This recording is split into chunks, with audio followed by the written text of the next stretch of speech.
Welcome to the Boston Art Podcast, Boston's premier art podcast, where we talk art, culture, and philosophy. My name is Theodore Earthworms. And I am Brian Huntress. Welcome to the show. Why do you have to make me debase myself in order to get what I want? By using manners? Yes, by using manners. How come Milo's only a foot tall, but yet he manages to take up 2 quilts?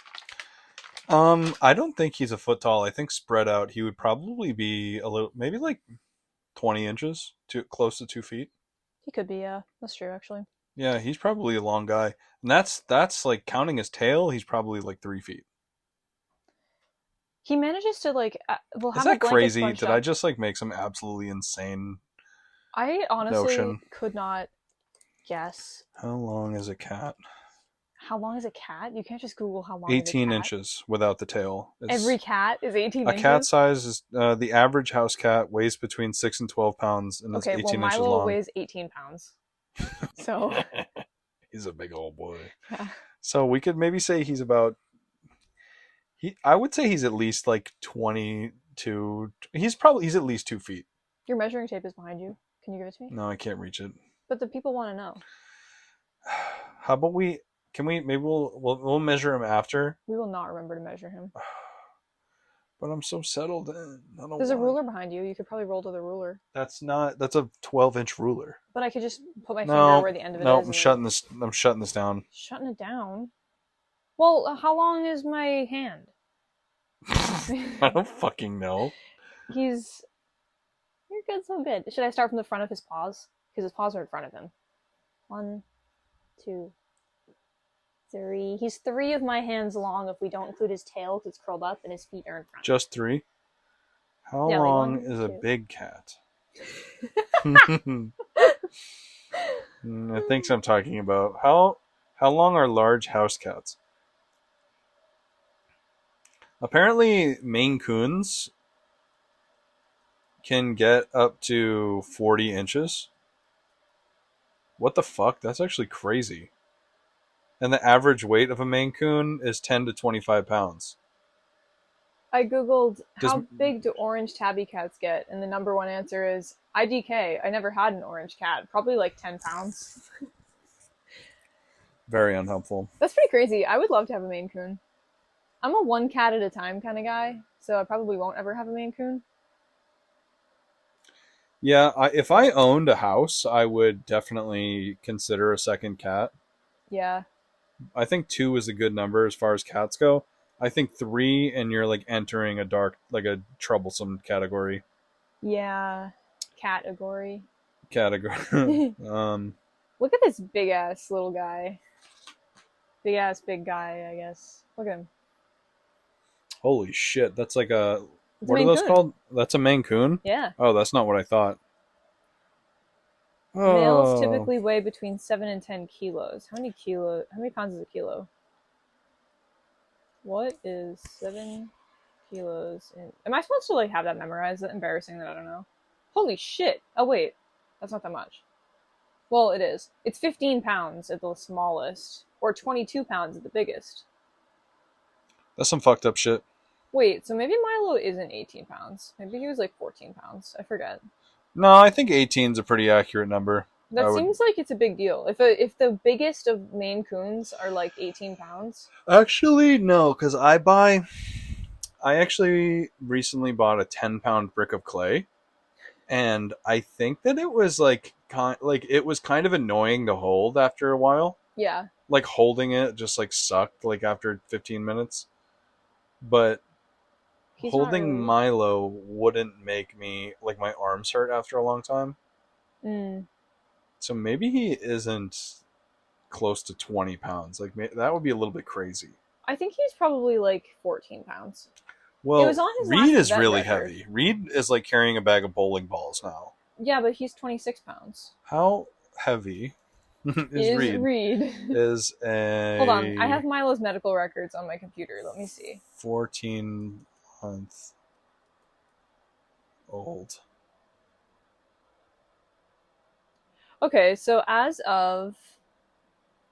What date is this from? September 2022, he was 7.31 kilograms. Also, apparently the average weight for a 14-month-old baby boy is 22.3 pounds. So if Reed is anywhere close to the average, he's significantly more difficult to hold than Milo. What? What? You look aghast. I'm looking at Milo's medical record from 2022. Okay, that was a bad year, but okay. Yeah, I just realized that there's a section on it that has his weight history from every time he's been to the vet. Okay. And it goes from, it's in kilograms, so it's a little bit, Well, that's I can't fucking convert useless. that in my head, but, well, 7.31 kilograms was his most recent weigh-in, which is 16.2 pounds, about. Right. The time before that, he was...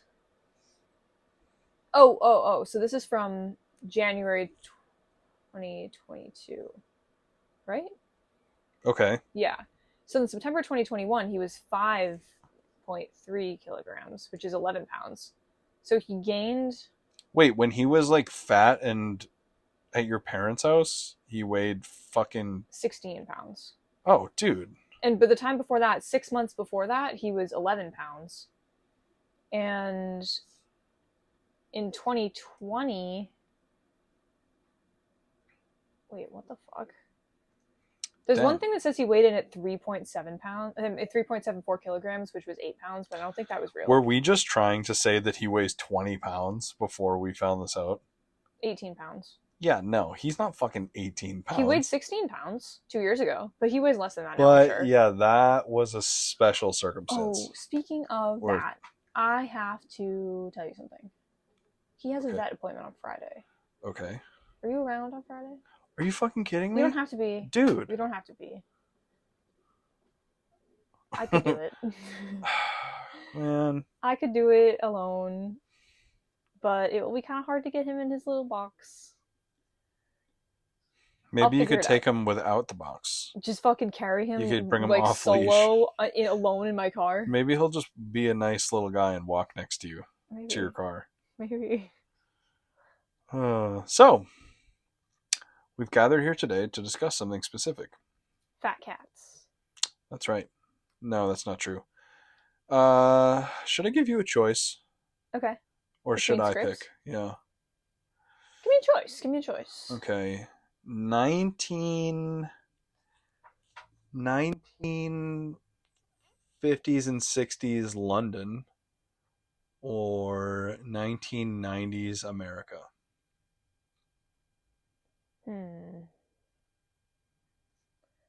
Let's do 90s. Oh, thank God. I did not want you to pick the London one.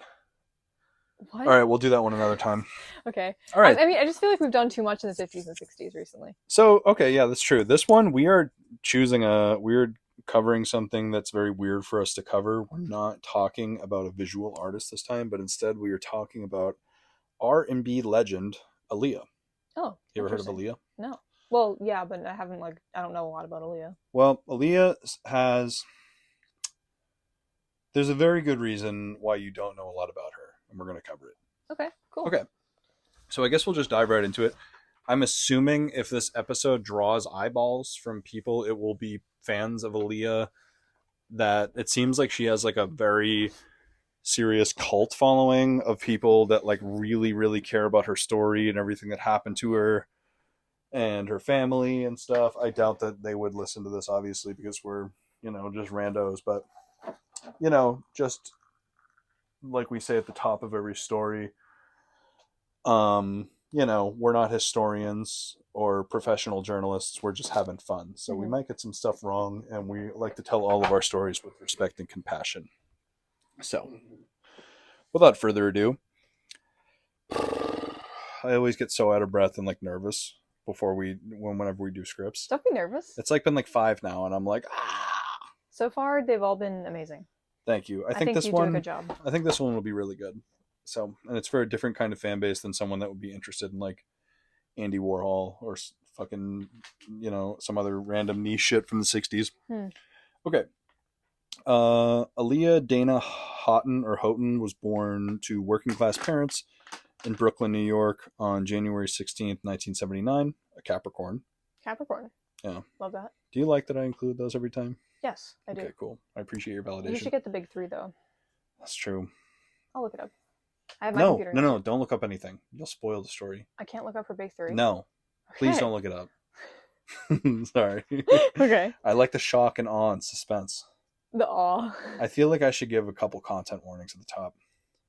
All right, let's go. Let's roll them. All right. The only real content warning that I think we should give is we're going to discuss a very famous, demonic, horrible dude. Oh, God. Just one, real quick. Okay. Okay, anyway. Actually, that's not a content warning at all. Fuck you guys. Sorry. No, That's not a fuck you content guys. warning. Okay. I'm sorry. I'm Is that a messing this domestic all- violence content warning? A little bit, but I'm not going to get into details. What do you Whatever. mean, fuck you guys? I'll add a content warning postscript if it's necessary. How about that? And you just are going to have to deal with it. Sorry. I said fuck you guys. I didn't mean any offense. You're freaking out. You're good. I hate doing scripts now. Why? They stress me out and make me afraid. You feel that All right, way let's every get to the time, but content. you always feel good at the end. If there's somebody who's never listened to us before listening right now, They're already gone. I'm not converting them. Yeah, they Okay. bounced. Every new person fucking left. Fuck you guys. As soon as they clicked on an episode about Aaliyah and we were just talking about Milo and like weight and kilograms and pounds, and they're like, what is this shit? That's actually really good. We hazed out the haters before we We even got fucking to the hazed content. out the haters, dude. Yeah. Get the fuck out of here. Fuck you guys. Okay. So, I her think- name, oh, go ahead. Should we give a legitimate content warning? Is there anything No, else we I'll should add know? one postscript if you decide at the end if we should add one. I don't know what we're going to discuss right now because I don't know a lot about Aaliyah. But I will say, maybe the next script we do could not be a triggering topic for me. This one, sorry, I love you. This one is the least bad that we've done. No baby cannibalism. in this No one? cannibalism Okay. whatsoever. Nothing even remotely close. Okay, that's good. It's a good thing to avoid. Yeah, this one's not as bad as others. Okay, so blah blah blah. Aaliyah, her name Aaliyah is spelled with the Arabic prefix, or I don't know what the word for that would be. Ali, A-L-I. A name meaning highest, most exalted, the best. Unlike other kids with unique names, Aaliyah is said to have loved her name and felt inspired to live up to it.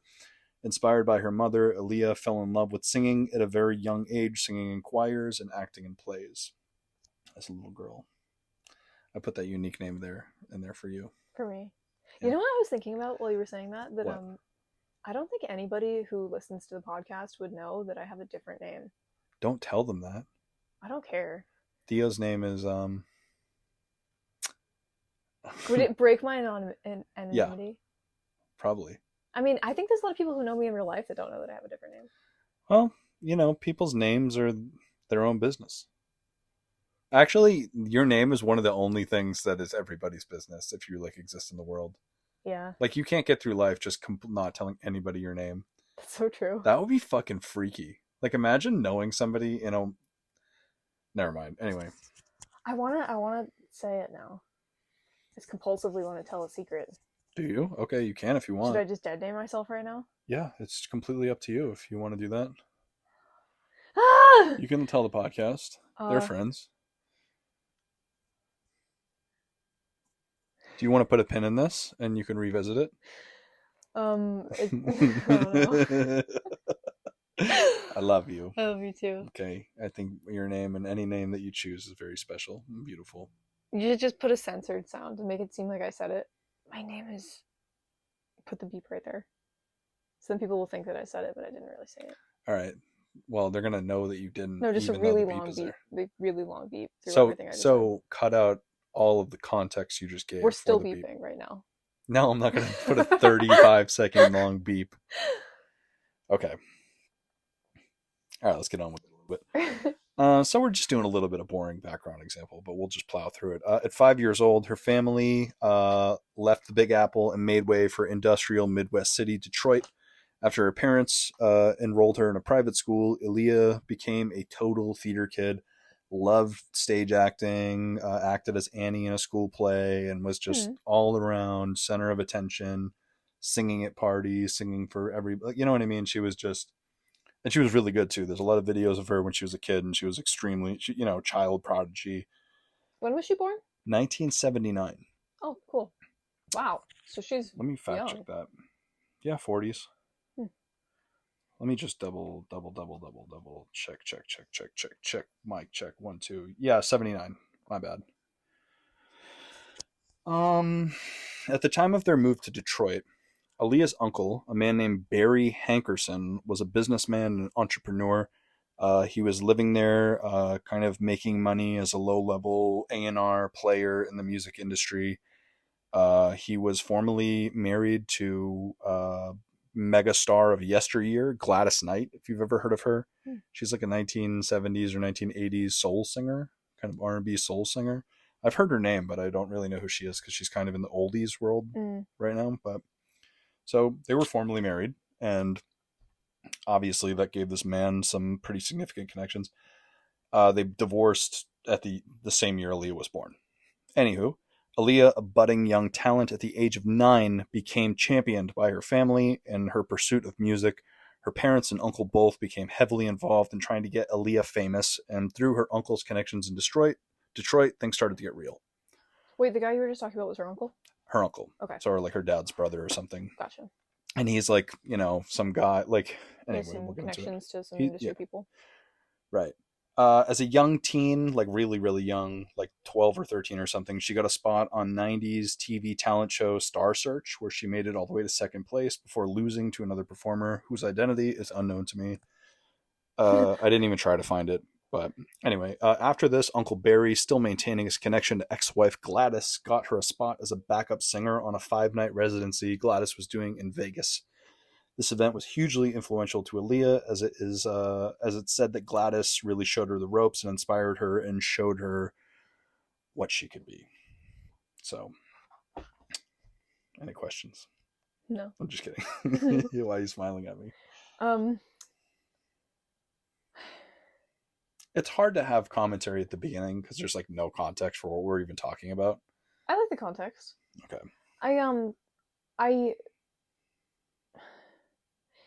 I think that you're doing a really good job, and I don't want to be critical, but I feel like you are anxious reading, and it's making it hard to follow what you're saying. Okay. Do you want me to give you like a brief synopsis of what we've covered so far? No. Oh, sorry. I think I'm with you. Are you telling me I just need to cool it? Yeah. All right. I'm so anxious. My mouth is dry. Do you want some tea? No. We have tea. Why does it make me so stressed out to do these? I feel like when we cover something that like doesn't belong to us necessarily, it makes me feel really like hyper aware of myself and anything wrong that I might say. You also did like a research paper. Every time we do these, you have like a 10-page document that you fully research. Like you're like doing a class presentation. That's a little stressful.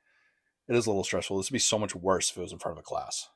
It kind of is. It's just delayed reactions. Right. Not to make it harder. Maybe in the future, a format that we could do is you could give me the script to read the biography stuff, and you could take over when it started getting like easier. Do you think that would be less stressful, so you don't have to do this scary first part? You know what we could do in the future too is no, it's not. It's okay. You know what we could do in the future too is we could potentially write presentations together. I wonder if there's a way to do that would still be interesting and not like kind of weird. I thought we nixed that idea because you didn't want me to research the things that you were researching. Get away, it's mine. You didn't want me to look into it. Don't touch it.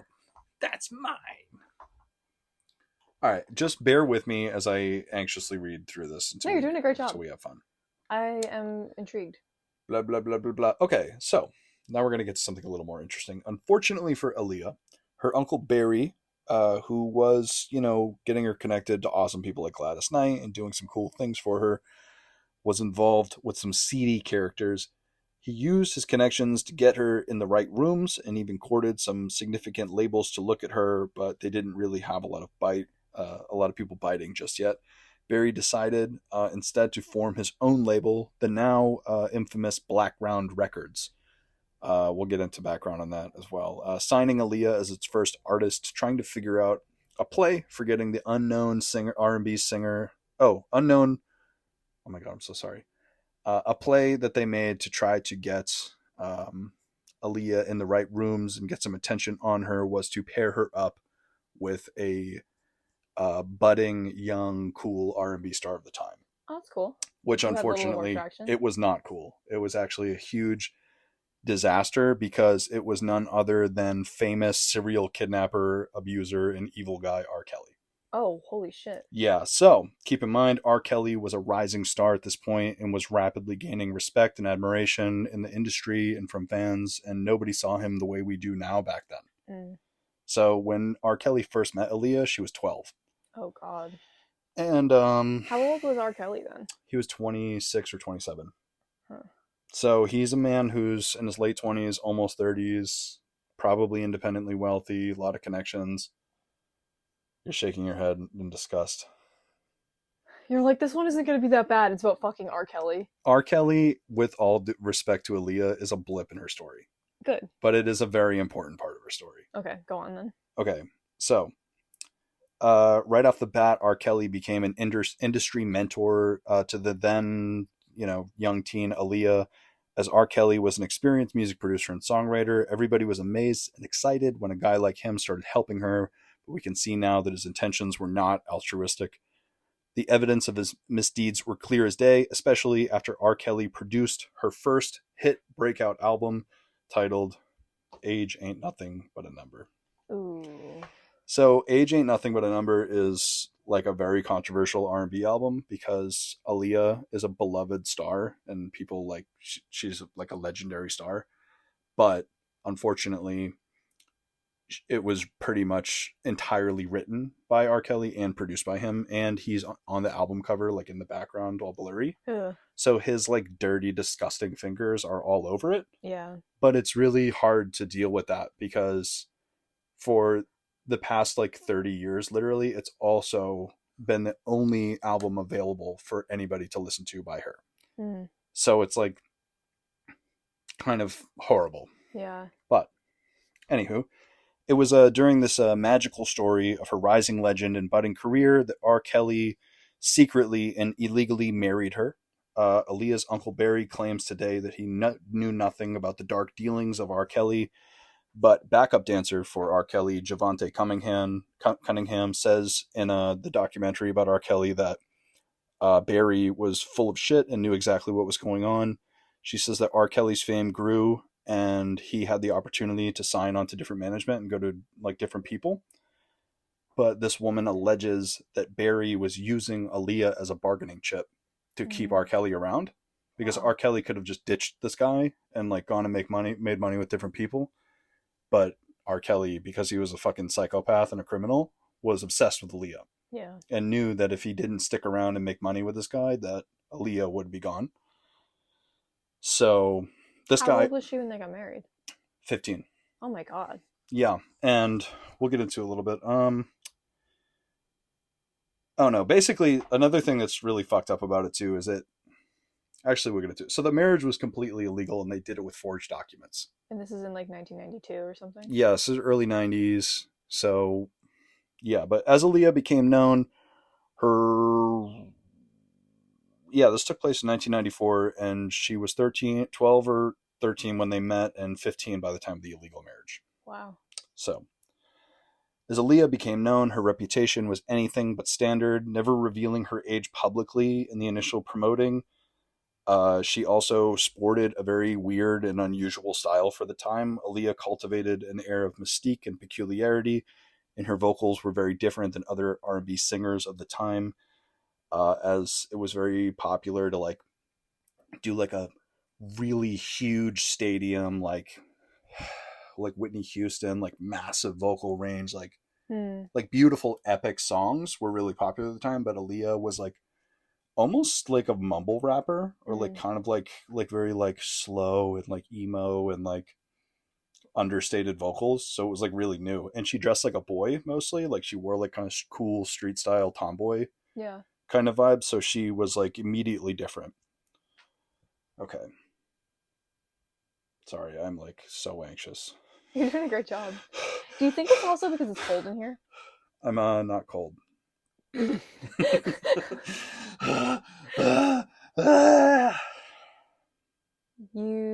should drink some water. I'm almost out of water. No, you're not. You have a full cup. Okay, I'll drink some. Oh, I do have a full cup. I'm out of water. I'm not cold. I am actually cold. I'm shirtless right now. I know you are. Wait, I want to look up a picture of... Wait, no, let me do it. Let me show you, please. Okay, fine. It's a very spoilable story. Please. And somehow you don't know the story. Okay, this is what Aaliyah looked like. Oh, yeah. Okay. Gotcha. So she kind of, in her more famous photos, has like that like 90s pop style, like very glamorous, very red carpet, very exciting. But in her like older photos, she was like kind of, so that's another like kind of example of her really popular style. Today, this like Tommy Hilfiger look is like very standard. Yeah, but at the like time, baggy jeans and tube top. Yeah, but this was fucking hype in like the early 90s. Like she was like, this was like her early look. So all how black old is she in sunglasses. pictures like that? Probably like 16, 15, 16, 17. That's fucked up. Yeah, so she was properly a child star. Like she wasn't a child star in the way we think of like Disney kids. But she was a child when she was a child. Yeah, she was a young teen. That's Ooh. Yeah, that was her in fucking Creepo. That's awful. Let me show you that iconic album art also of Age Ain't Nothing But a Number. So this is what she looked like when she came out. Like tiny beanie, sunglasses, a leather jacket, Adidas. Like she looked badass. Yeah. Like this was like really sick at the time. So. And now. Still sick. Yeah, for sure. Okay. Don't look stuff up. I'm not. Sorry to all the listeners. I can't handle doing this. Someone needs to take this responsibility away from me. Okay. You're doing a great job. So, rumor circulated as her popularity grew that she was in an inappropriate relationship with producer R. Kelly, but the couple both denied it publicly. They were also doing a lot of press tours, so they're doing press together. And I'm assuming because he was involved with her career that they were touring together. I actually forget if there was any evidence of that I found, but things went badly for both of them when I don't know if these people are still around, but a publication called Vibe magazine obtained a marriage certificate for a county out of Illinois, showing that they had married. The document contained fake information, a fake birthday for Aaliyah, claiming that she was 18 at the time of the marriage, but she was actually 15. Aaliyah's parents were absolutely fucking furious, lost their goddamn minds, got the marriage annulled immediately, and Aaliyah's father replaced creepy Uncle Barry as Aaliyah's manager, and they got her placed on a massive Taylor Swift-sized tour of America, Europe, and Japan. So fuck R. Kelly. They got her the fuck away from him. That's a good ending to that part. Yeah, they got Aaliyah not managed by her uncle anymore, and her whole enterprise and artistry became managed by it became a family business. So they didn't know anything about the marriage before They did not know what was going on with R. Kelly. I assume that maybe they knew, I don't know, like maybe they like, I mean, another thing too is that everything you read about Aaliyah from other artists and people that knew her is like either people being blown away by her and she was like an angel, or like men being like, I was in love with her, she was such a beautiful ray of light in my life. So like maybe they suspected that R. Kelly thought she was like a beautiful young girl or something, but I don't think anybody understood the gravity of what that fucking guy was doing. Yeah. And it wasn't until like literally 30 years later, or not 30 years later, 20 something years later, that he, because he's in prison now for those that live under a rock. Do you think that there's anybody listening who doesn't know who R. Kelly is? I don't even want to explain it because this isn't a true crime podcast. Yeah, just Google it. He's a sick fuck. R. Kelly is like the Harvey Weinstein of R&B. Unfortunately, because for a long time he was like the core artist of R&B. Like he was like, he was like a Mount Rushmore of the genre. Yeah. So that sucks. That's happened to every single genre of art and music ever. There's always like somebody that's the most important person that ends up being a fucking horrible person. You know what I mean? Is that fair to say? No, it's true. Like, we don't want to, it sucks because it definitely cast a huge black shadow over a lot of albums. Because, like, another thing, too, that I didn't know about R. Kelly is he also produced and recorded a lot of people, including Michael Jackson albums and other popular artists of the 90s. So it's like so he's on a lot. Yeah, his poison is spread around. So it's like sucks, but it's better to just kind of see the good things that happened and kind of ignore him. Michael Jackson is a hard example when you're talking about that too. Yeah, Michael Jackson, dude. We'll never do an episode on him probably. We That- could. It'd be interesting. It- There's so many musicians. Actually, there's so many artists, period, that could be said about. Because I think there was a very long time where, maybe up until even like the 90s or 2000s, like if you had like a child bride, everyone was just like, Yeah. Yeah. When do you like think Elvis and Priscilla. I think the cutoff, maybe people started side eyeing about that in like the 80s. Yeah, 'Cause I but feel did like people 70 actually do anything about it? Yeah, maybe not. Maybe, yeah. What did you say? 90s and 2000s was like the Yeah. cutoff. Even that though. I mean, I feel like maybe, I don't know. Hmm. Maybe only even in the last 10 years. Because I feel like it was still very commonplace for people to have like, you know how now if you're a celebrity and you're like in your 30s or 40s and you only date like 18-year-old models, everyone thinks you're a piece of shit for that? Leonardo style. Yeah. Leo DiCaprio. He was probably doing that the whole time. Everyone just started caring in like Absolutely. 2015, right? Right, yeah. It kind of became like a scandalous, like half and half thing, where there were probably some people that talked about it that thought it was cool, and other people that talked about it that thought he was kind of a sleazebag. Well, the fact that he has a reputation for it means that people have noticed it. Like, even if it's a Right. meme, it's like something that's pointed out and discussed. It's not like not a thing. Right. And Versus like yeah. Elvis, nobody said anything about how old Priscilla was until like recently. That's true. Unless I live under Yeah. a rock, I wasn't like alive. Because when he another was thing too is young. that like ladies man, like Casanova reputation is usually the evolved end game of that reputation is they like we're going to Epstein's Island, and like nobody knew. Yeah. Like Bill Clinton, people said that about Bill Clinton, Mm. that he like, oh, he's a ladies man, like he's always around girls or something like that. Yeah. And then it turned out he was just a total fucking creep. The definition of the term ladies man has shifted in a way that centers women now, which is kind of interesting. Ladies What? man used to mean rapey, and now it means guy who cooks and wears tank tops. Oh, I feel like the more modern way to say that would be for the girls, or for the girlies. Is that the TikTok way of saying it? Why is that cringe? Did I just cringe? Did I make you cringe at For me? the girlies. Yeah, isn't that what everyone says? And then we I wish I could show the podcast that you just did. the hand thing, squeak. Why am I? Oh my god! I think you're laughing at me. you're misusing the term a little bit. I All right, think. whatever. It's acceptable though. We'll Okay, let it sure. slide. All right, sorry, women of the podcast. No, it's okay. It's okay. It's okay. Yeah. It's interesting though because like to be like now if you say someone's a ladies man, it's like a compliment. Like, it means they're hot. Hmm. To say someone was a ladies man in the 80s would mean like you're like You a were like Donald womanizer. Trump. Like yeah. Yeah, like dating Stormy Daniels in the 80s. That's not even like the part that it makes me think of though. It's like randomly kissing people who aren't expecting to kiss you. Or like Yeah. it's like ladies man is like Right. Yeah. Like Johnny Bravo if he committed crimes. like a creepy, pervy old guy. yeah. Right. Okay. But that does not mean the same. Like now if someone was like, oh, they're a real ladies man. Actually nobody says that anymore. Yeah, it's kind of an antiquated term. Yeah. I get what you mean, though. I just think it's an interesting metric of women's voices coming more to the forefront. Good perspective. I'm happy to bring the feminist perspective to every conversation. I don't have that perspective. Just kidding. Obviously, I do. Okay. Thank you for letting us know. Okay, so R. Kelly exit. The two both moved on from the incident of the relationship. No public comments from R. Kelly or Aaliyah. So End scene. end scene.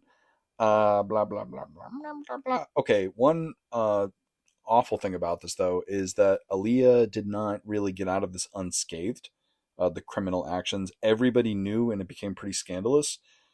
But it became scandalous for Aaliyah, and it was kind of a Monica Lewinsky situation, and not a lot of people wanted to work with her. She was touring, and she was playing a bunch of shows, and her music videos were on TV every day. So like she was still like, but apparently during this time, it was hard to find a new producer to work with to move on from her previous album, and it was kind of like she was kind of in professional limbo for a little bit.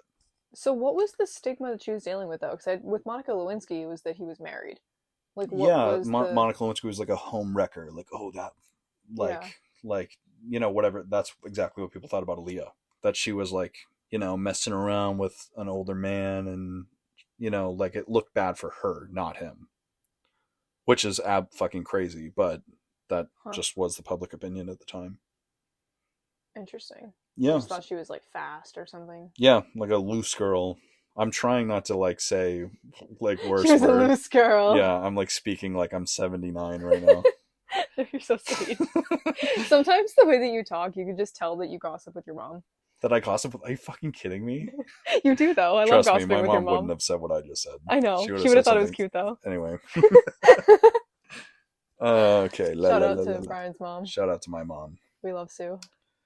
Love you. I've never Sue. called your mom by her name. I think I've heard you do that actually. I never have. Never once. I don't know if she would want me to call her Susan or Sue, or if I shouldn't call her anything. I think We've been dating for 4 years. I've never I think called her by her Sue name. or Sue would be completely fine. But I've noticed that only my aunts and uncles and family members call her Susie. That makes sense. That And my sounds like dad. a childhood nickname, maybe. Yeah, so I think that would probably be weird if you said that. One time I was in like the hallway at your uncle's house, like outside the bathroom, and it was me and your mom and your aunt. And I said, your aunt was like, "Oh, who gave you that?" And I was like, "She did." And she was like, "Who did?" And I was like, "Susan." I was like, had a panic attack. I think I would call your mom by her name. I haven't, but I think I would. She doesn't have any nicknames though. It's pretty straightforward. Yeah. Like you can't really fuck it up. She only allows people to call her her full first name. That's true. I used to know someone who called her Liz Betty. Liz Betty. She fucking hated it. Wow. It was kind of disrespectful.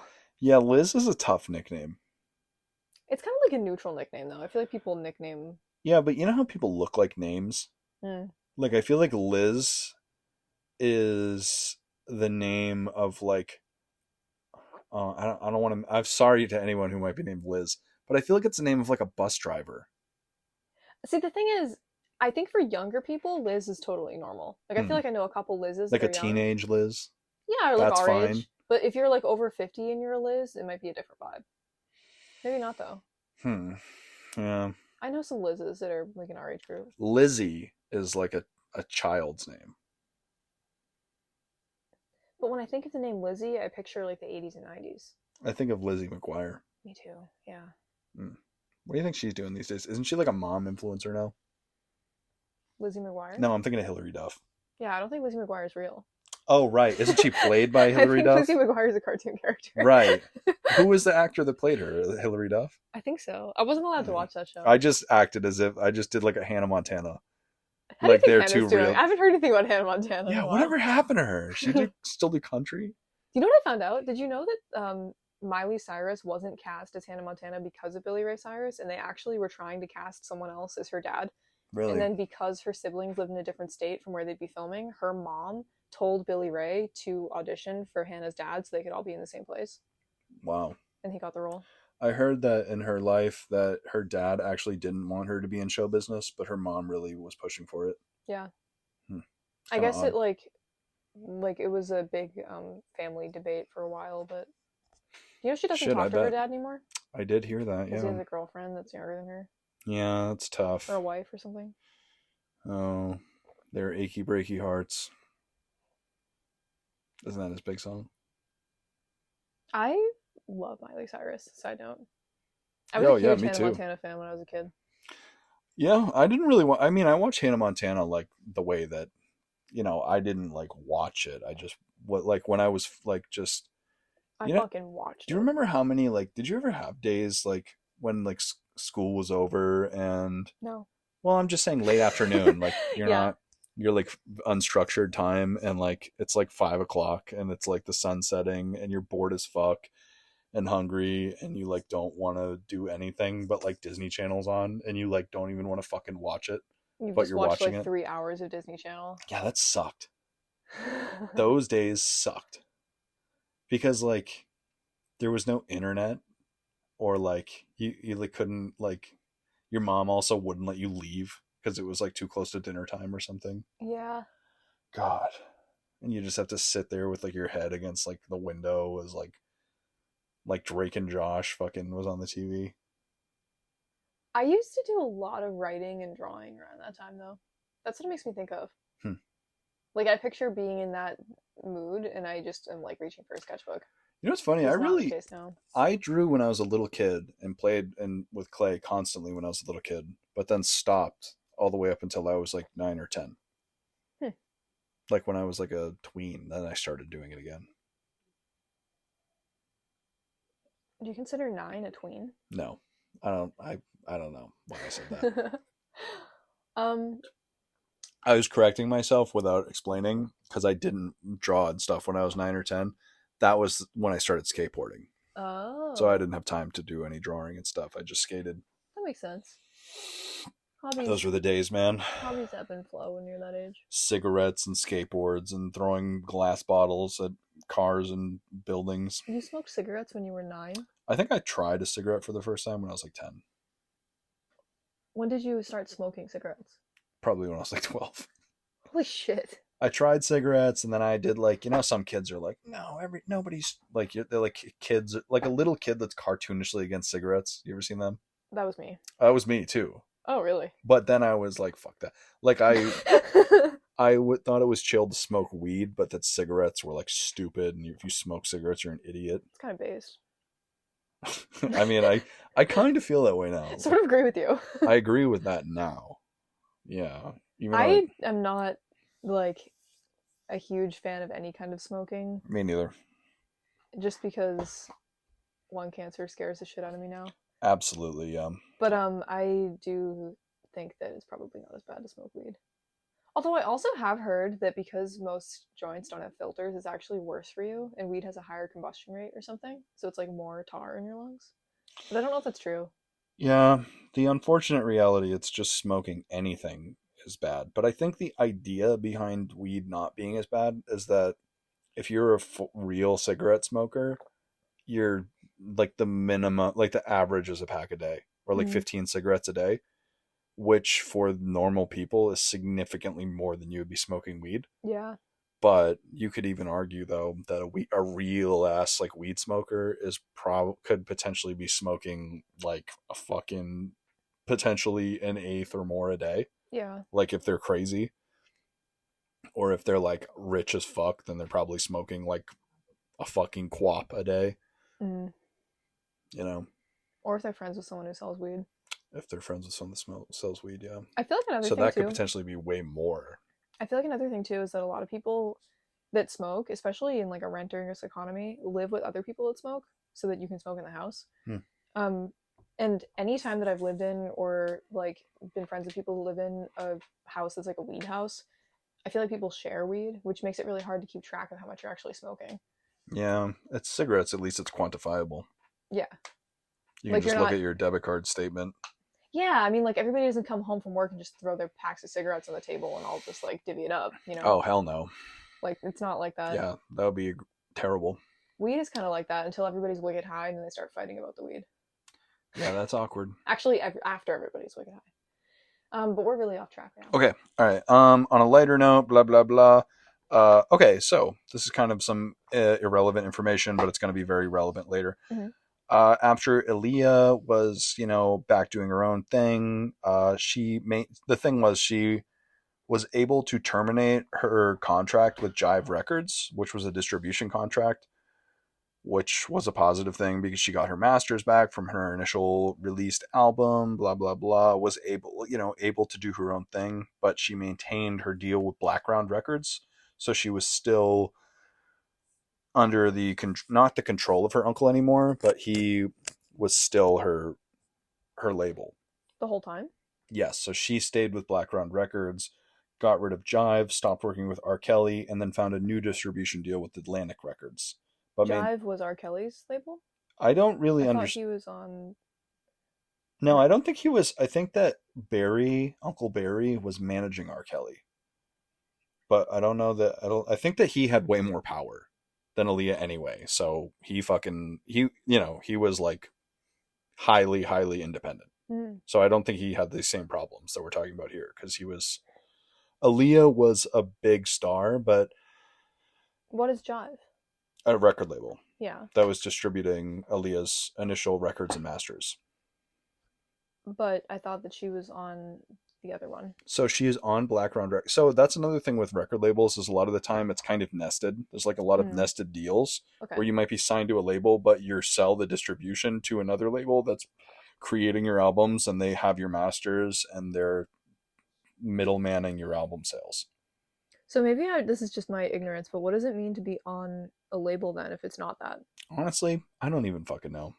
I truly have no fucking idea, and I have no interest in being a part of it. Wouldn't distribution be what you would be getting? I mean, I don't know. You're just like signed by that label, like you're on their team. When I wrote all this down, it made sense. But now that you're interrogating the information I presented, I actually am not really sure what I'm saying.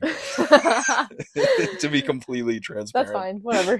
This is like the most minute detail of this story, I think. Yeah, so. but remember that Blackground Records, Uncle Barry, still is still in charge here, even though he's out of the he's off to the side, and mom and dad are managing everything, and her brother, who is a little older than her, like. So is Jive her family's thing? No, Jive is like a big label. Okay. That's like just think like Warner Bros, Universal, Jive. Oh wow. Jive's like just somewhere on the landscape of major labels as far as I know. So she's currently like 16 and like mega fucking famous. Yeah, she's up there with all of them. So okay. Yeah.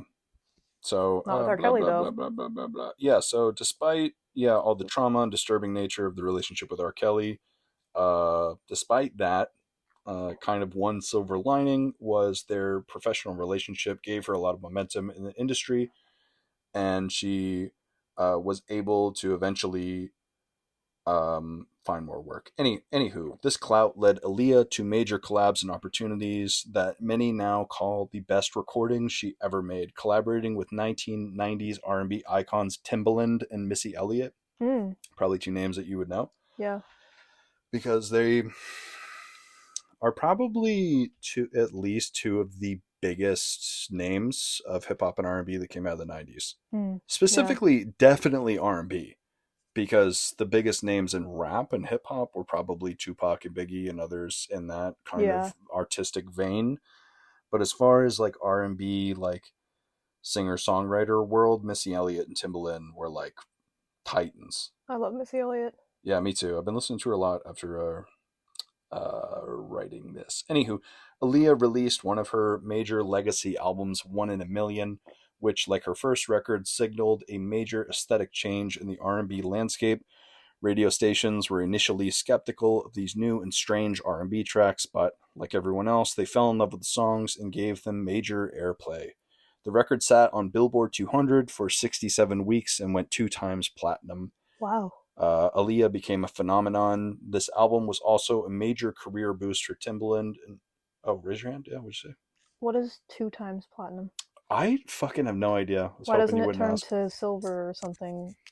I think that the tiers of when something goes gold or when something goes platinum or something like that, I think those are brackets of how much an album is sold. Yeah, but how do you go platinum twice, not up to the next bracket? I don't know. Maybe it means she sold 2 million records instead of 1 million.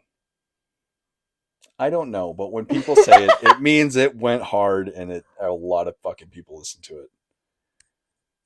Okay. Is it lame that I don't know? No. Can I Google that? Yeah, I guess so. Okay. All right, let's Google it together. What the fuck does it mean to go platinum? Oh, we're both going to Google it. Yeah, we both are. What does you're going to type faster than me. Fuck. Platinum.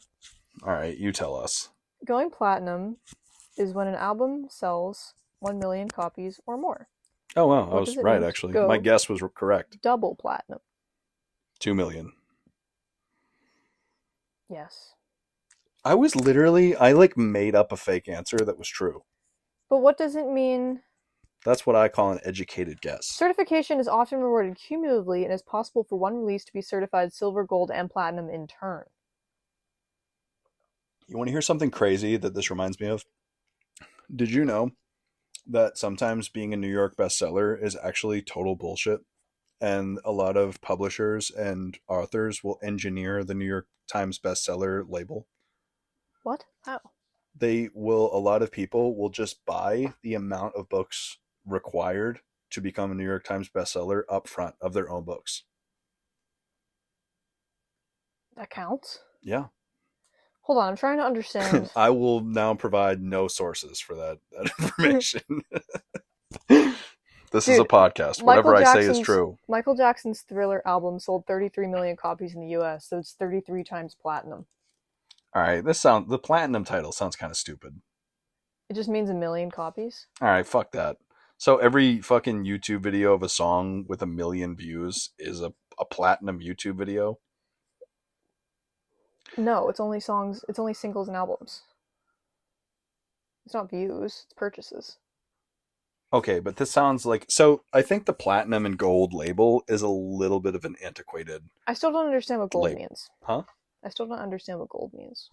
Just look it up. How many sales qualify a record going gold? It's a little more complicated than that. It's kind of hard to understand. What is a gold record? That's a good way to search it, actually. Musical recording certification Wikipedia page. I'm on that page too. Okay. It's a little hard to understand. Okay, so gold is 500. Gold is less than platinum for an album. And a gold album is 500,000 copies. Platinum is 1 million. Diamond is 10 million. So explain to me how something can be 33 times platinum and not 3 times diamond. Honestly, dude, I think that this record grading system is a system that belongs to a world that is dead. Because nobody is fucking buying records and vinyls even close to the amount that they are right now. And there's also a lot of actually significant artists that are getting like real play and touring with big names and festivals that all of their plays and listens are on Spotify. And like people buying vinyls is like kind of rare. See, also like a big part of their merch rewards. All right, can we go get off this rabbit hole? Now we're counting YouTube play button plaques. No, they're subscriber plaques. Yeah, no, this is not legitimate. Have you ever wondered what it means though? People have different colored YouTube awards in the background of their videos. No, I've been a YouTuber fan. I've been watching YouTubers since fucking 2013. Of course I know what the YouTube plaques are. What do they mean? When you get 1 million views, you get a fucking YouTube button. I think it's like, the same. They're all different colors. Oh my god, Theo. And they're not for plays, they're for subscribes. This. So you don't know. Am I wrong though? Like, I feel like I understand why people are like, oh, the Olivia Rodrigo album went diamond. They're doing it. It's marketing. They're like really hyping it up and making it really, they're really selling it. But I feel like this label grading system made sense in any time before digital music streaming. Yeah. Like maybe it made sense in the iTunes days. Purchases. But iTunes is gone too. I don't even think you can buy shit in iTunes anymore. Both downloads and on-demand audio or video single streams are counted towards the required thresholds. Are we serious? Digital single reward. So this is so stupid. There's like memes. There's like people who recorded a fart sound that got 1 million views. 100 streams counts as 1 download sale.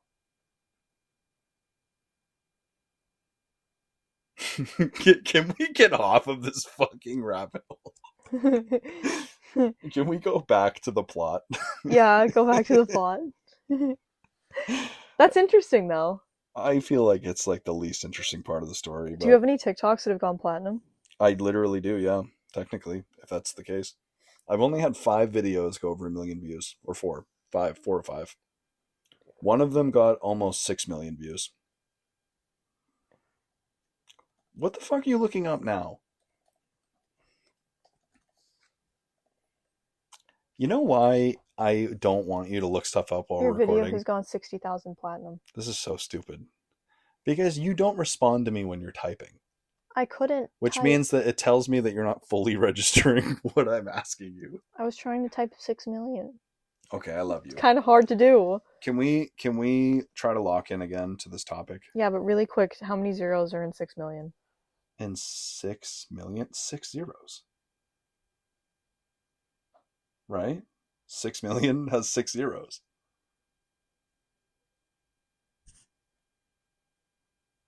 Am I stupid? If a number is a million is 7 digits.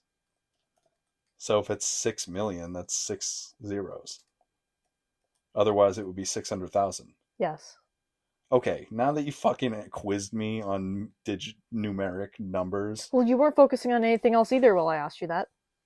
All right. It was me proving a fact. What was the fact? That it's okay that I was distracted. Oh my god. Okay, my laptop is closed. Keep telling me the story. Now I just need to find where the fuck we were. Okay, so blah blah blah blah blah blah blah. Oh, okay, so we're collaborating with Missy Elliott and Timbaland. Also, you know what's so fucking crazy about Missy Elliott and Timbaland is how many fucking records they made. Like I was like thinking, I'm like, who is Timbaland? Like, what are some songs that he made? And I start listening to it, and I'm like, why does this sound exactly like Justin Timberlake? Why does this sound like Britney? Like, why are they dressed the way that I thought Paris Hilton dressed? It's because, like, Missy Elliott and Timbaland and a lot of that generation of artists are the actual creators of Y2K fashion and music production and style. It actually came from them, not... I mean, Paris Hilton is, like, a legitimate fashion influencer, and I don't know if she's designed a lot of stuff, but you know, she's legit. You know, if you look at the people she's following on Instagram, she's actually following like real fashion people. Like she isn't like some superficial idiot or something. Like she's legit. She's in the fashion world in a meaningful way. But I just thought it was interesting to note that the Y2K fashion was not who we think it is. Well, another thing too is, what is the timeline on this? This is probably late 90s, right? So at the time, yeah, this is mid to late 90s. At the time that Missy Elliott and Timbaland got involved with Aaliyah, they were emerging. They weren't like major, like everybody knows who they were. This is when that was starting. Yeah, but if they were already dressing and acting like that, like you're talking, when you're talking about like Justin Timberlake and Paris Hilton and stuff, that's like mid 2000s. It's like 10 years later. Yeah, well, NSYNC and Britney were like 1999, 2000. So actually, maybe they were like kind of right there as well. But and in terms of fashion cycles? Yeah, in terms of fashion cycles, especially fashion cycles were longer back then. Now they're like overnight. But back then, like the chunks of fashion eras probably went further than ours, right? A little bit, yeah. But still, it was like on a yearly basis mostly for turnover. Because you have to think it goes by seasons too. Like every season you get new outfits. I think I kind of missed the premise of what I'm saying, how could somebody like Paris Hilton be a trendsetter if she's wearing clothes that were in existence for years before she was doing it? Yeah, that's true. She was a kid when they were first coming on the scene. Maybe we could do another episode that's like an exhaustive explanation of Y2K fashion and like who, like we could like really nail down the credits for like who came up with what iconic looks. That would actually be a really fun episode. It would be fun. Like, who really made this thing up? Well, you have to think too. Like, where did trip pants really come from? Mm-hmm. That kind of thing. What were you going to say? The people who popularized different looks are not the same people who started them. Like Edie Sedgwick and the miniskirt. I corrected that in postscript, but I gave you false information. She did not create the miniskirt. Really? She popularized it. Oh. That became a part of her iconic look, and a lot of people started wearing them because of her, but she did not make it. Wait, you fixed that in postscript? I did, yes.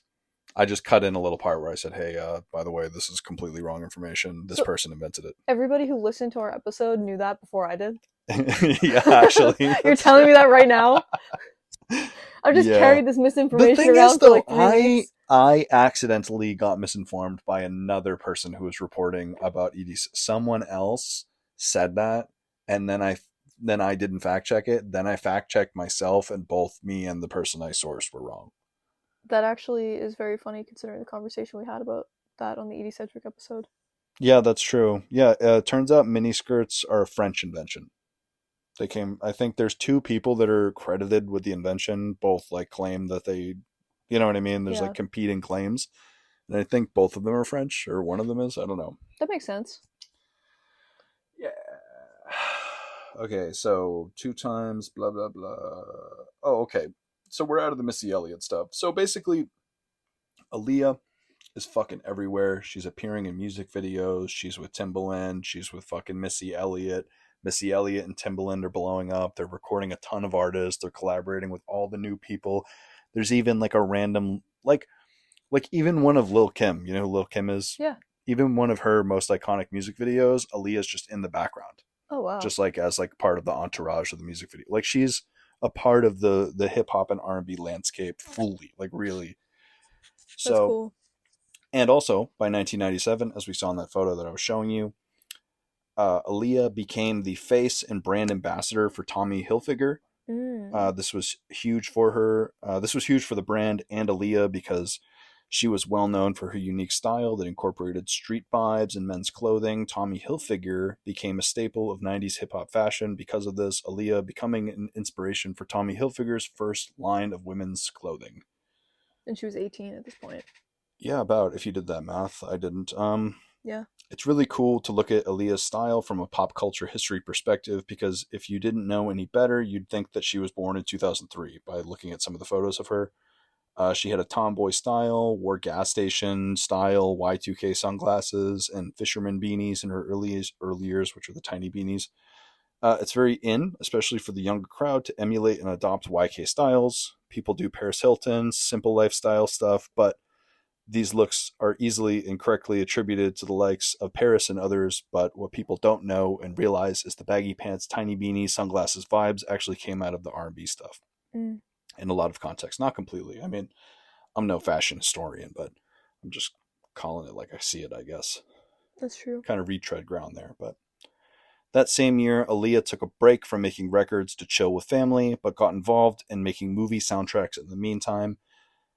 Even though she saw these songs as a side project, they became some of her most esteemed works, writing a song for the animated movie Anastasia or Anastasia. I don't know what if Wait, that's let too me see. There's the thing was, I've always known that movie as being called Anastasia. Like it's like Mickey with a wizard costume. Fantasia? Oh, that's Fantasia. No, there's a movie called Anastasia that I've never seen. Are you talking about the one about the princess? Yeah, the I Russian think so. princess? I think so, yeah. I think you're talking about Anastasia. Okay, I was thinking, I'm like, wait, what the fuck? But I forgot that movie's actually called Fantasia. Yeah. Totally different thing. Forget that I ever said that. Did she do a song in Fantasia? No, Anastasia. Oh. Anastasia? I've never seen the movie, but isn't that about the Russian princess Anastasia? Oh my god, please don't dive back into Wikipedia. Sorry, was that mean? I didn't mean to be. I can't answer you. Yeah, it's a 19... Oh yeah, because you're fucking typing. Sorry, can't hear you. I'm typing. Yeah, Anastasia appears to be some like Russian Disney film that didn't blow up. Excuse you. What? Well... All right, let's do a deep dive on Anastasia. It came out on Thanksgiving, apparently.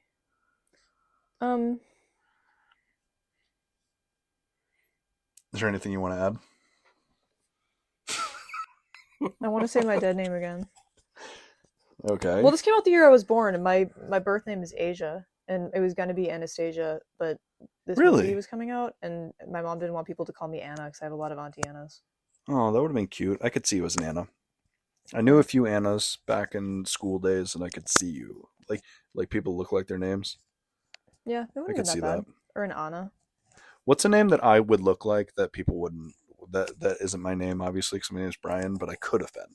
Like, if my name was like Samuel, that wouldn't have fit. Mm-mm. I would have been a person with a mismatched name. Controversial, you might hate this. Mm-hmm. I feel like you could be like a Mike. You think I could be a Mike? Or like a Mikey? That's the most disrespectful thing anyone's ever said to me. You just fucking slandered me. What about other names from when we were kids? You mean like kids I knew in like middle school? Everybody was a was weird name Mike or Nick. You're not Nick. I couldn't be a Nick. I've always thought I could be a James. That's your middle name. That's my middle name. So that's why. You know what name I kind of like that I wouldn't name a child if I had one, but I think it's just kind of a cool name? What? Seamus. Is that kind of an interesting name? It's an Irish name. Yeah, I'm going to say Seamus Finnegan. I don't know who that is. Harry Potter. All right, can we get back on the script? I still have a long way to go. I have one more thing to say. One more thing. Close your laptop. When we were kids, there were a lot of guys named Chase. I knew a few Chases. What the fuck happened to all those guys? They all died. They're all in jail. Where are they? They were all locked up. Oh, man. Okay.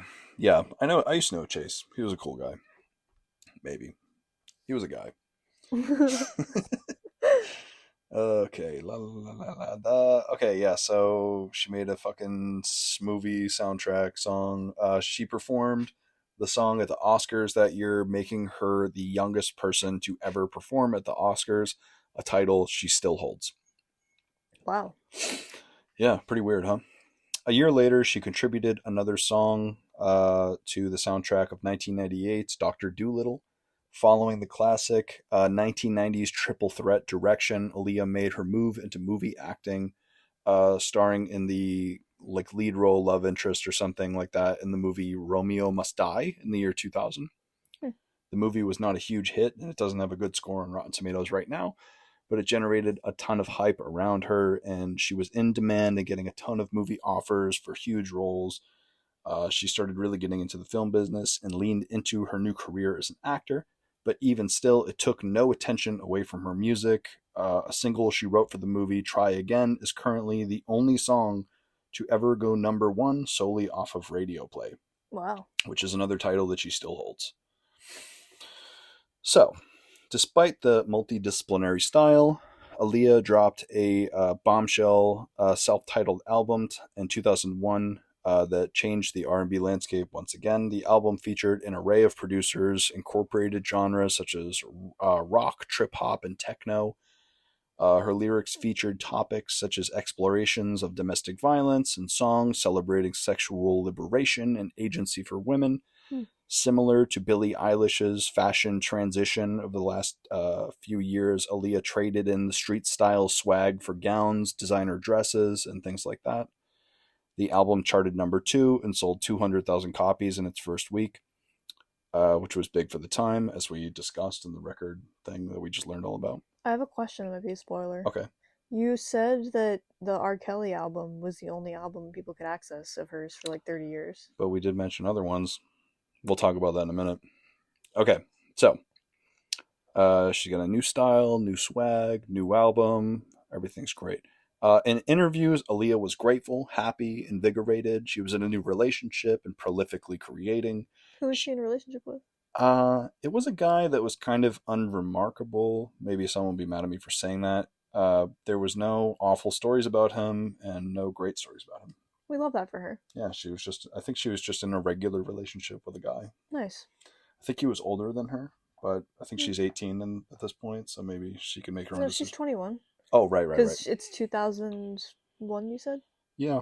But yeah, so... Because she was born in 79. So yeah, everything is going good for her, and she is a proper Y2K it girl. Nice. Of the time.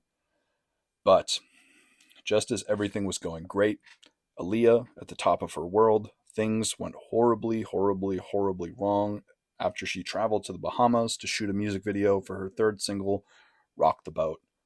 After a long day of shooting, Aaliyah and her team boarded a twin-engine Cessna plane flown by a pilot named Luis Morales.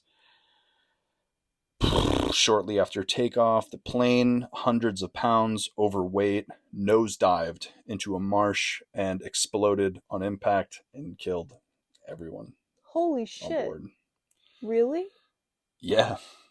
It's really horrible to read, but literally, yeah, at the height of her career, 3 albums in, she shot a music video and she passed away.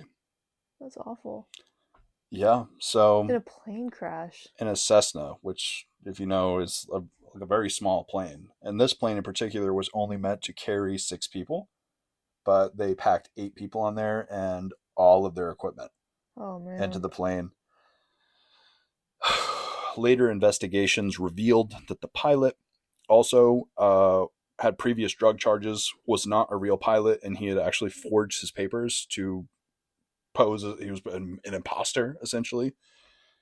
He knew how to fly a plane, obviously, but he was not legitimate, and there was some shady dealings going on. Not only that, but they found out that the plane had been flagged 4 times in previous different safety inspections, and the engine wasn't working properly on the day of the crash. That's so scary. Yeah, it was all sketch. It was bad. Weirdly, the crew with Aaliyah got into a huge fight before takeoff about the plane being overweight and the plane being safe, but they all boarded anyway. Friends and family say Aaliyah was a very, very anxious flyer, and there were And weirdly enough, there's like, so the thing is with the plane crash. I'm sorry that you didn't know that. It's okay. But the thing with the plane crash is there's a lot of conspiracy theories around it, a lot of weirdness and spookiness, because there was a regular real plane scheduled to bring Aaliyah back home the next day, but She didn't take it? and she was a really anxious flyer, and there was a witness that came out like 20 years later saying that he was a 13-year-old boy whose parents owned a taxi company, who Aaliyah and the record label hired to transport them from the chute to the plane. And he says that he was there that day when he was 13, and that he witnessed the fight in question, that they all got into a big fight. Aaliyah was refusing to get on the plane and went back to the car and just stayed in the car. And apparently somebody from her entourage went over to her, and they say that they gave her a pill, made her take a pill. Oh, wow. And that she shortly passed out and was completely unconscious. And this guy says that they put Aaliyah on the plane unconscious after she was refusing to get on. So despite everything going so well for her, there was some trouble in paradise. And That's awful. Yeah, victims of the flight were, I think one of them was her stylist. Sorry, I'm like cold now. A bodyguard. A guy that was a record label executive. Yeah. That was like responsible for funding the whole thing and chartering the plane too. I'm like out of breath. So the thing is, nobody knows why they would have boarded this plane hundreds of pounds overweight, because the pilot also was saying, we can't fucking do this. Like, we have too much stuff. There's too much people. This is bad. Did they have a deadline or something? I don't know. There isn't that much details about what happened. Like, it was just... Because everyone that knows is probably dead. Everybody that knows is dead. The only first-hand account witness of the event that happened before they got on the plane was from a guy who was 13 that came out and spoke about it, like, decades later. And probably didn't know it would be important when he was seeing it happen. Yeah, and you never know. Sometimes people do that kind of thing and they're just a total liar. Yeah. They're just like some weirdo that's looking for attention. So there's also, unfortunately, not to disparage that guy because I don't know anything about him, but there's a possibility that that guy's just totally full of shit. Yeah. And yeah, everybody on the plane fucking died. That's awful. I did not know that. I kind of assumed that she was dead because when you were showing me all those pictures, they were all old as fuck. They were all like old there as were fuck. no recent pictures of Aaliyah. No recent pictures. But I didn't expect that to be what happened. Yeah, and this is where we got in an argument about me off air about me not saying cuckoo bananas. This is where I wrote cuckoo bananas. We were just talking about slang, and Brian was like, yeah, sometimes I say cuckoo bananas. Like, I don't hang out with them every single day, and I've never heard you say cuckoo bananas. All right, we don't have to fight. We'll have this argument later because this is a very serious moment. But yeah, so Aaliyah tragically passed away at the age of 22. There's a lot of conspiracy theories about it that I'm not even going to talk about because I think they're a little bit foolish and stupid. Like, there's like Illuminati stuff or people who think she was murdered or something, which is just kind of crazy. But I think her death, my completely unprofessional opinion, is that it was just a result of massive negligence. Yeah. You know, and potentially coercion. It wasn't her fault, probably, you know, and I don't know. Especially if they gave her like a Valium or something. Somebody says that happened. Poor thing, 22 is so young. It's fucking absolutely devastating because the thing with her is that she was such a bright light and she was so promising and so many people loved her and it was so, you know, it was just... She had the world. Nobody would have ever expected something like that to happen. And it shouldn't have happened. But that's what awful. You say about most deaths, you know. But yeah, Aaliyah's death rocked the music world and left her peers, fans, and family absolutely fucking devastated. Her brother, Rashad, said in an interview, it really boggles everyone that from day one, every single video she ever shot, there's always been myself or my mother or my father there. The circumstances surrounding this last video were really strange because my mother had an eye surgery and couldn't fly. that really bothered her because she always she always traveled. My dad had to take care of her at that time, and I went to Australia to visit some friends. We really couldn't understand why we weren't there. You ask yourself, maybe we could have stopped it, but you can't really answer the question. There's always going to be that question of why. So that was another really sad thing, was like we were talking about before, Aaliyah's enterprise was pretty much a family business. And it was the one time that they weren't. It was the one time they weren't there. Who would think, though? Like, she's 22. Like, you wouldn't expect that something would go wrong just because you weren't present. Yeah, and on a fucking Cessna plane in the Bahamas with a fucking pilot. Another thing, too, was they did it in their autopsies. The pilot was found to have alcohol and cocaine in his system. While he was flying? And his deceased body had coke and booze in it. So that guy might have been a little bit, because the thing was, too, the plane didn't take off and, we're flying, and it took off, like it went up and then it went down. Like it crashed on the runway. And everybody, like all the people from the local town, were like ran over to it and found them immediately. And they died immediately? Yeah. I think 2 people survived and were like there alive, struggling, but then died. Wow. Yeah, like it was, I won't get into the details because, it's inappropriate, but it was. That's awful. Yeah, it was not, it was terrible. So, let's get back to the story a little bit. Compared to other stars that died suddenly and tragically, like Kurt Cobain, Jimi Hendrix, or even modern ones like Lil Peep, Juice WRLD, or Mac Miller, Aaliyah's memory didn't enjoy the same amount of celebration that the people I just listed did. It's basically artist scripture. To imagine one dying tragically and then blowing up into the stratosphere, their art being enjoyed and celebrated for centuries to come, but due to bad business decisions of Aaliyah's uncle, Blackground was largely blacklisted by the industry. Nobody wanted to work with this guy. He had been sued by tons of industry professionals and other artists that he had on his catalog.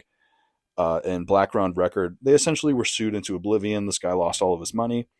And he kept the licenses to everything and went and just disappeared and fucked off. What?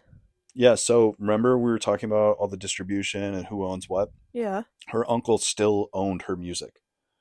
And when she died, he was like, and this is 2001 when she died, so this is right at the dawn of the internet. He was like, you know what? You can maybe buy her vinyls if we print them, but her music's not going on anything. So he wouldn't give up the rights to put the music on iTunes, wouldn't put it on fucking Napster or YouTube, nothing. Like that's why her album, the R. Kelly one, literally forever was the only one that you could access online. Because he was on a different label? I think that the ownership, maybe that's the Jive Records situation that we were referring to earlier that we didn't really understand the nuance of. But that he must have owned it, or Jive owned it. Something, yeah. Like so the album that everybody is uncomfortable listening to has been the only one available for fucking this entire time since 2001. And her uncle, who's, this degenerate douche, bad guy, and another thing too is this guy isn't just a jerk. He's also been sued multiple times by ex-partners with very horrible allegations. Like the guy's just, he's an unsavory piece of shit guy. Why would what benefit would he have from not allowing her music on streaming? Control. It's just vindictive? Probably. I mean, the guy's just a douche. I don't know a ton about him. I'm sure you could make a fucking whole documentary about the guy and his perspective. But I don't know.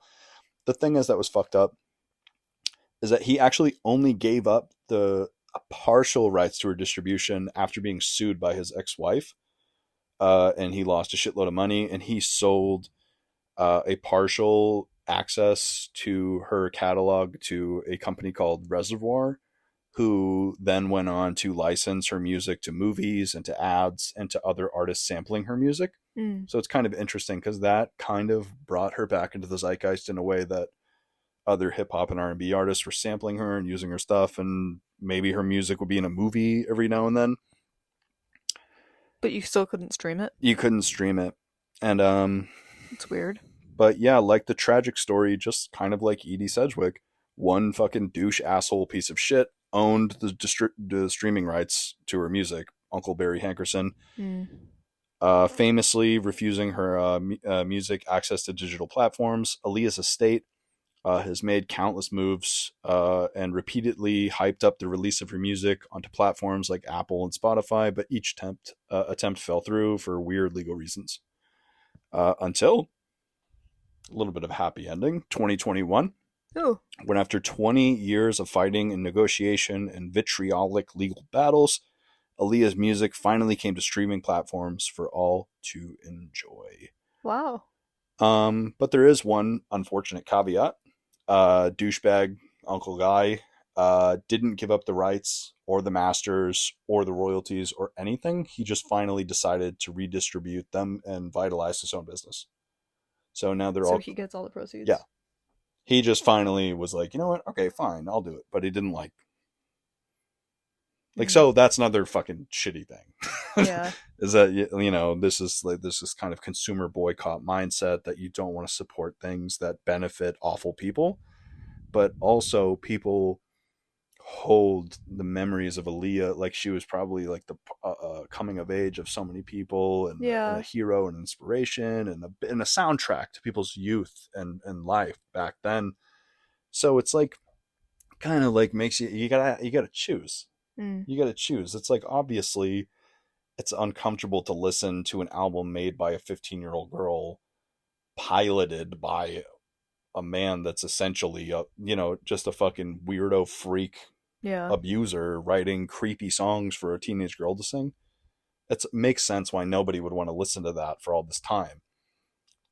But for her, like, the only thing that sucks about it really is that Aaliyah missed out and was taken away from the entire digital era. Yeah. Like, she would have been potentially remembered and known so heavily and been such a huge part of the zeitgeist and pop and hip hop history. Yeah, right. In 2001, if she made it a few more years, she would have been there for YouTube.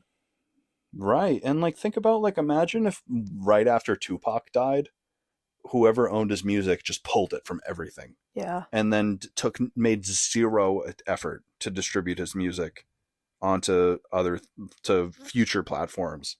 It's crazy that we've covered 2 stories so far in the 5 that we've done of research projects where it's been that happening to a woman who was known, had it's just interesting how there are parallels between the Edie Sedgwick story and the story, even though they have such different skill sets and lives. Like the fact that they both had reputations for being kind of wild or whatever, and even though they're probably varying degrees of debatable, and that their reputations and legacies were essentially gatekept, maybe not the way that they would have wanted them to be. Right.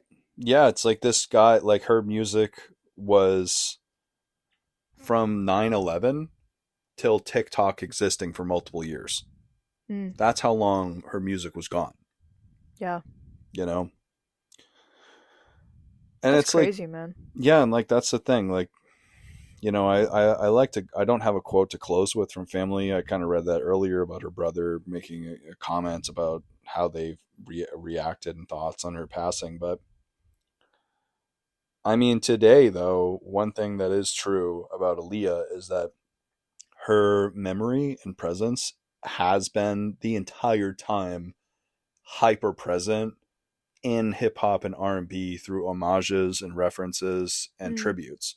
Like, Missy Elliott has a famous song that's a tribute to her and Missy Elliott even says publicly that, for years after she died, Missy Elliott would have dreams about her every night and thinks about her every day. And the people, the thing that is different between Edie Sedgwick and Aaliyah is that Aaliyah was a golden child.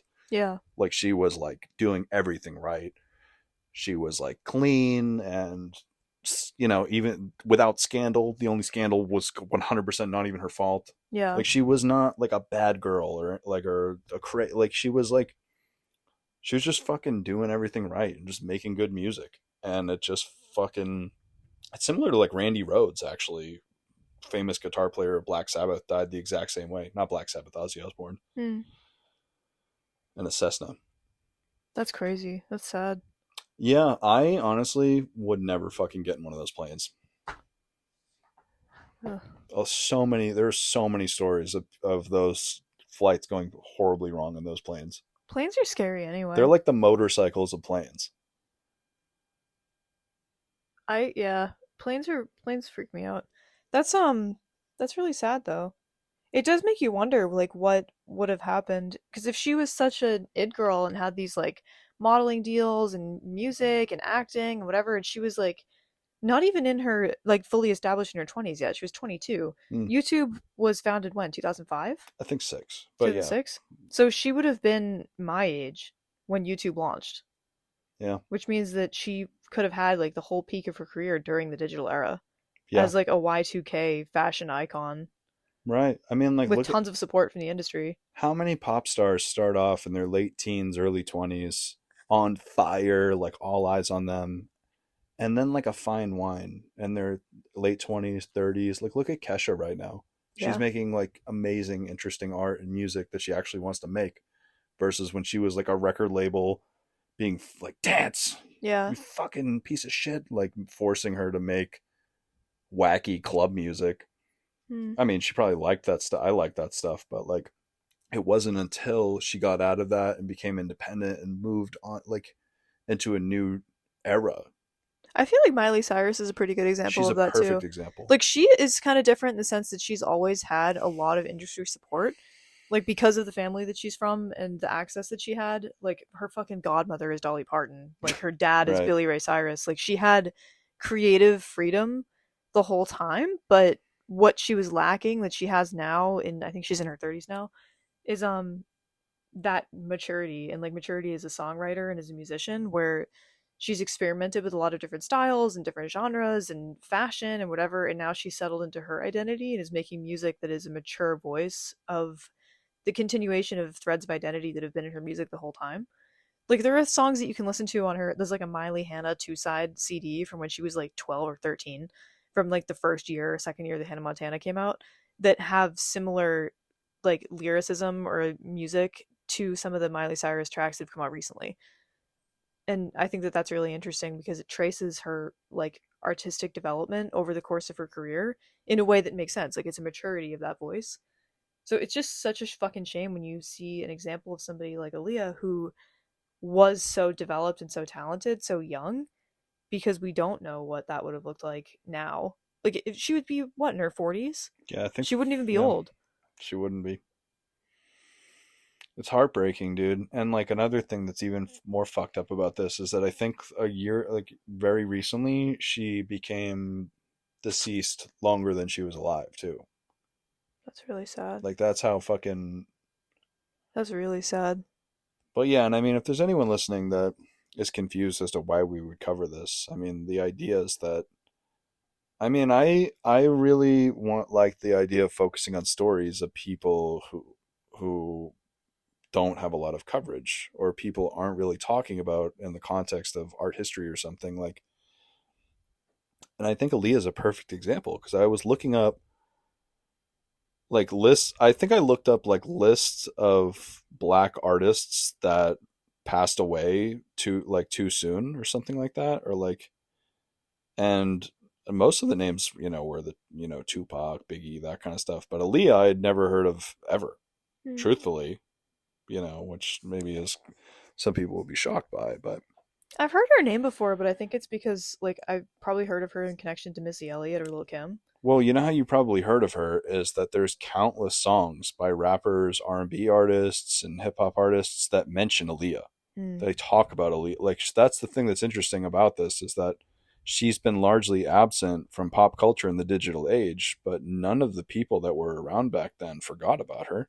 Yeah. Like, there's photos of her, like, to put it into perspective, there's photos of her, like, there's like a famous photo of her with like Eminem in the background. Like, she was like supposed to be like one of, Yeah. Yeah, and what's funny too, speaking of like the influence of Black artists of the 90s as opposed to the way we think about Y2K right now, have you ever watched a Missy Elliott music video? well, this isn't like comparing white people taking from black people, so to speak, but like more like the way that 90s artists influenced the contemporary artists. Because like if you look at a Missy Elliott music video, you would think you were watching a Kendrick Lamar video. Like they are. Have you seen a Kendrick Lamar video? Mm-mm. Oh well, both Missy Elliott and Kendrick Lamar, who Kendrick has publicly described as a big influence on his music videos, is their music video style is like super surreal, like freaky, like weird, scary music videos. Yeah. Like really cool. Like all of a sudden their mouths get like really big and their skin's green and it's like weird, freaky that's dancing. cool. Yeah, like that's like a style that Missy Elliott pioneered.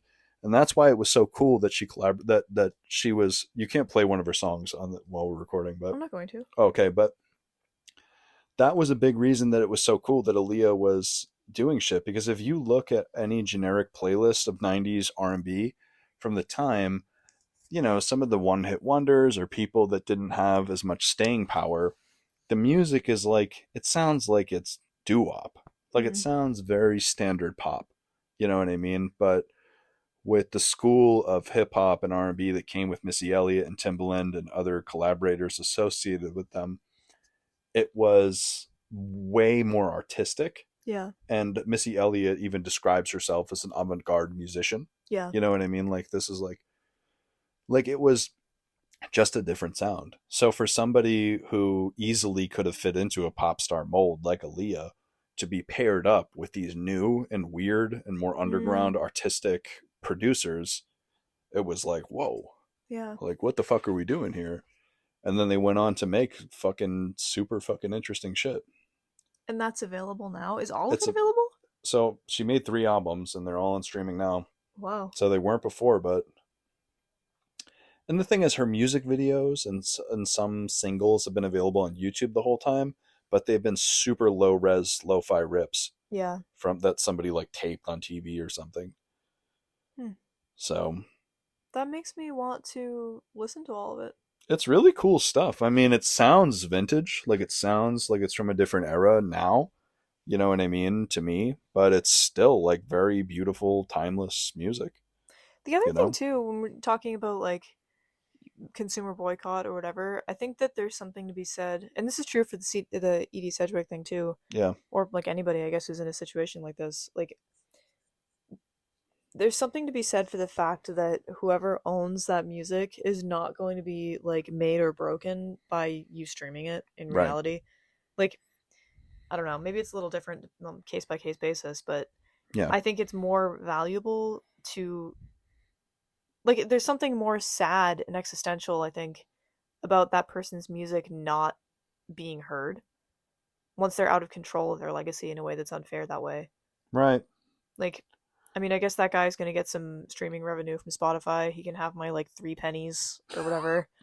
Yeah, right. If it makes you people feel any better, Spotify doesn't pay artists fucking anything, so... Yeah.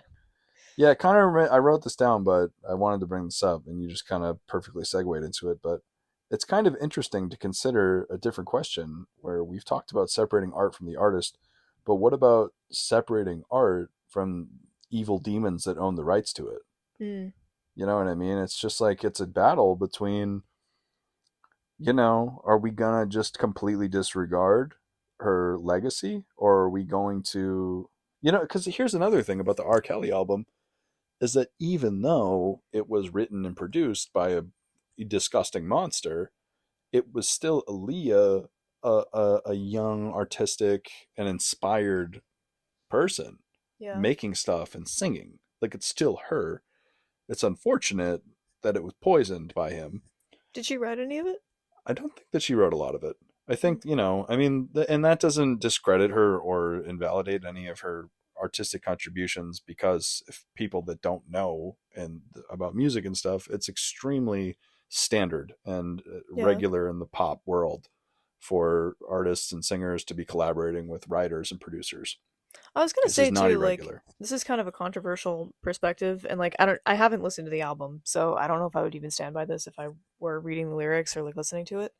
I'm gonna listen to it probably now to explore this more, but talking about it strictly from the perspective of like artistic validity, I also think that I was gonna say if she did write any of it, it could still be interesting because regardless of the ethics of the situation, that was still her experience. Yeah. And it would be interesting to hear her write about that as the girl involved, you know? Unfortunately, if he wrote it, it's probably all romanticizing it and sexualizing it a lot. But right. Yeah. it makes me more curious to hear her self-titled album, which you said it develops into like domestic violence and like. Yeah, she definitely covers some things that might not normally be covered in pop music, which is cool. But also one fun fact that I wrote down, but I forgot to mention, but Aaliyah actually is the main subject of the final chapter of the docuseries about R. Kelly that put him in prison.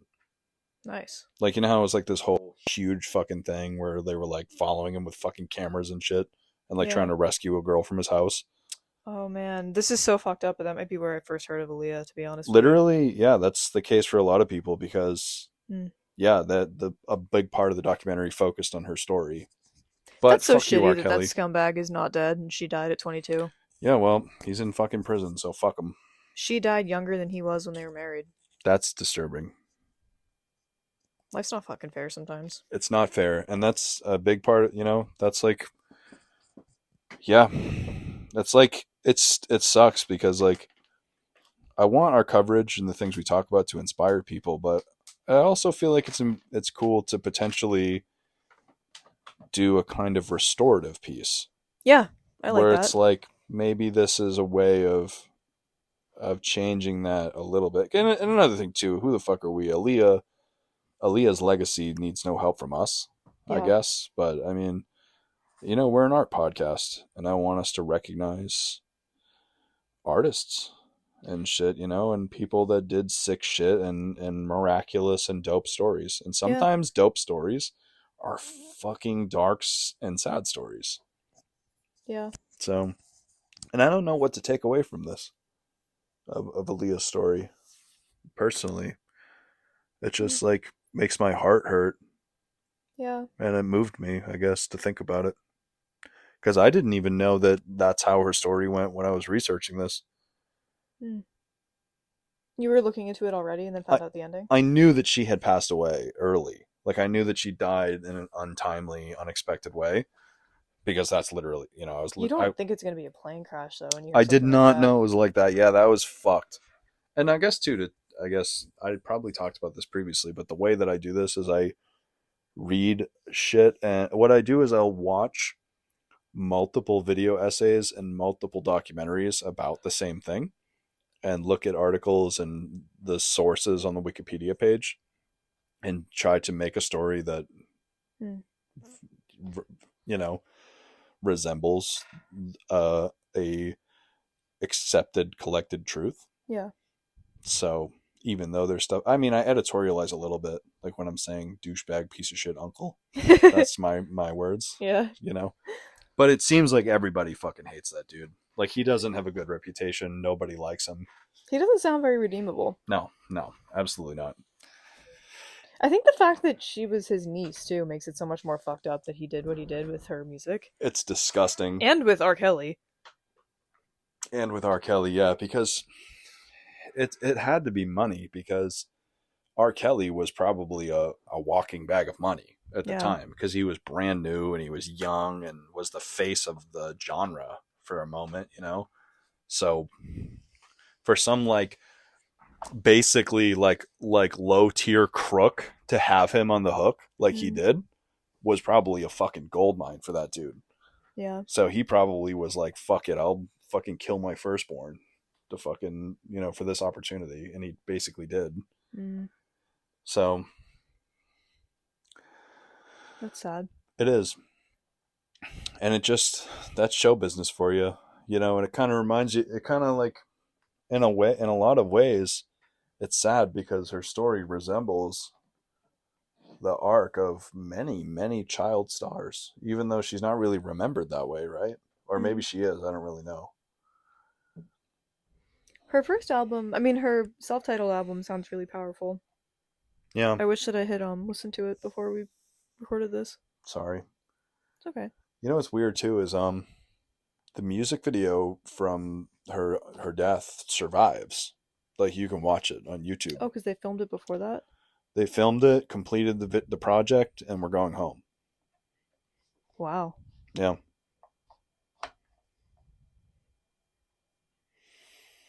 That's weird. Mm-hmm. What was she recording the video for? Was it one of her singles? It was a single called "Rock the Boat" off of her big album, her last album. It's a pretty good song. It's a pretty interesting music video. It's sad. That's like gives it a very macabre and sad feeling to watch it, knowing what happened after. Yeah. Obviously. Huh. What are your thoughts? Ending this, did it make you feel sad, or did it make you feel? Do you know more about her music, or did you listen to it? Or I listened to a bunch of it. Yeah. Do you have more to say about her lyrical content? Because I don't want to just talk about the tragedy. Like, it sounds like she had a really fulfilling career for at least as long as she did. And I feel sad that I'm coming up short with things to say about that because I'm not familiar. No, I mean, don't feel sad. I mean, it's like, I don't know. I mean, I feel like we don't have to have that much commentary, really, because I don't feel like we need to really feel pressed to do that, because I think the best thing we could do for anybody listening is to encourage them to actually just go and enjoy the music, because it's available now. And it hasn't been for most of you fuckers' lives listening. Yeah. If I'm guessing as to the age of most of the people listening, you never heard of Aaliyah, and she passed away before you were born. So, you think most people listening were born after 2001? I think so. A good chunk of them. I think that's actually our second biggest demographic. I think our first biggest is like our demographic. Yeah, is our age, and then our second is that age, and then we always have a good chunk of people that are 60 plus, which I really appreciate. What does a good chunk mean? Like the minority of listeners, but some of them. Minority, like the smallest group? Yes. Oh. Hey, I have an idea, Theo. I'll cut this off if it's for whatever, but maybe we could pause the recording and take a break and maybe listen to some of her music. Okay. If you want. Yeah. Just in case we don't do that, like I said, I encourage anybody listening to go listen and to check this shit out. Oh yeah. But I guess we'll just pause for now. Boston Art Podcast is an independent DIY production by Brian Huntress and Theodora Earthworms. The information contained in this episode represents the views and opinions of the original creators or our guests, and does not represent any institution, organization, or business. Find us on Instagram at Boston Art Podcast, and tune in for a new episode every Friday. Thank you for listening.